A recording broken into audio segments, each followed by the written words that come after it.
If it happened today, it would be called a case of domestic terrorism. But when an all-black church was bombed in 1963, authorities in the southern state where it happened barely even considered it a crime. Today, one of the survivors of the infamous bombing of the 16th Street Baptist Church in Birmingham, Alabama, told her story to some Cincinnati school children. Local 12 News reporter Jeff Hirsh shares her story and shows us how it had deep meaning for the students in the class. Memories of the struggle for civil rights, police dogs, Freedom Rider buses attacked, and perhaps most tragic of all, the bombing of the 16th Street Baptist Church in Birmingham, Alabama. When it went off, it didn't go like boom. It went boom, just like that.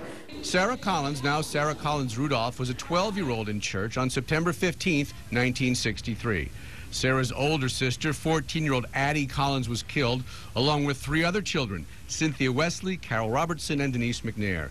This morning, Collins Rudolph told her story to the children of North Avondale Montessori School, a story of how Ku Klux Klan members planted the dynamite after planting hatred. I think they planted the bomb that night, and I believe they was looking for it to go off that night, but instead it went off that morning.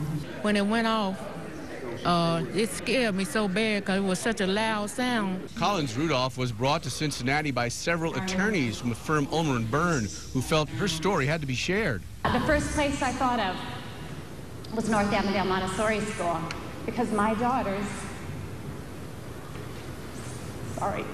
all went here a long time ago. If you lived through the civil rights era, Rosa Parks, the March on Washington, the police dogs in Birmingham, those are images you don't forget. But if you're a kid today, 11, 12, 13 years old, these are just pictures from the history books.